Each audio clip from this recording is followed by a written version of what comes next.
Every champion has thought about quitting. Every single one. The difference between those who succeed. We all have days when everything feels heavier than it should. You wake up already exhausted. The things that used to excite you feel pointless. Your confidence isn't just low.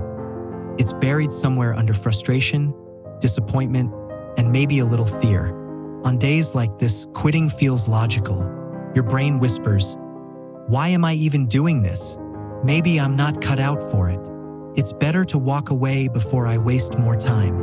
But here's the truth, decisions made in your lowest moments are rarely the right ones. Because they're not coming from your best self. They're coming from a version of you that's tired, emotionally drained, and unable to see the bigger picture.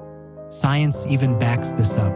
Studies on mood and decision-making show that when we're stressed or discouraged, we tend to focus only on the immediate discomfort. We forget the progress we've made.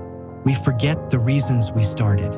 And we can't clearly imagine the rewards waiting at the finish line. That's why "never quit on a bad day" is more than a motivational phrase. It's a practical safeguard for your future. Let's take one of the most famous examples. Michael Jordan, the man considered by many as the greatest basketball player of all time, wasn't always Michael Jordan. In high school, he tried out for the varsity basketball team and was cut. Imagine that.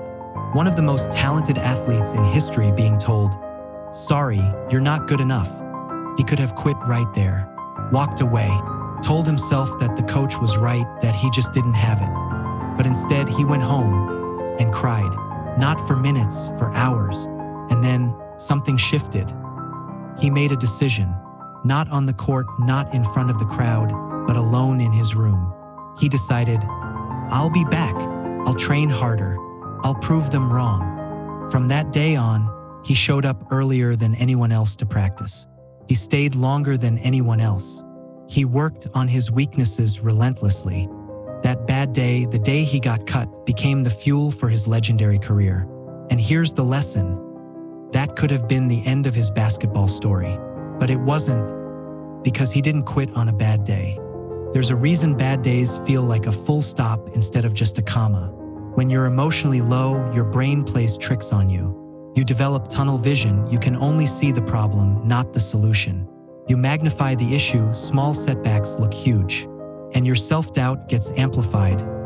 Every insecurity you've ever had suddenly feels true. Think of it like driving through a rainstorm. Visibility is poor. The road looks dangerous. And your instincts say, "Maybe I should stop."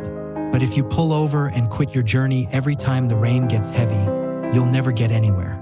Sometimes you just have to slow down, keep your hands on the wheel, and wait for the skies to clear. This principle isn't just for athletes. J.K. Rowling, author of the Harry Potter series, was rejected by 12 different publishers before one finally said yes. Imagine if she had quit on rejection number 11. Colonel Sanders was turned down over 1,000 times before someone agreed to sell his fried chicken recipe. If he had quit at rejection number 500, you wouldn't know the letters KFC today. These stories might sound extreme, but they all have one thing in common. Every one of these people had plenty of bad days, but they didn't quit on them. Here's the practical takeaway. Never make a life-changing decision on a bad day. If you feel like quitting, wait. Wait until your mind is clearer. Wait until your energy is back. Wait until you've had a win, even a small one. If you still want to quit on a good day, when your head is calm and your heart is steady, maybe it's the right choice. But you'll find that more often than not, you don't want to quit anymore. Here are a few ways to keep yourself moving forward.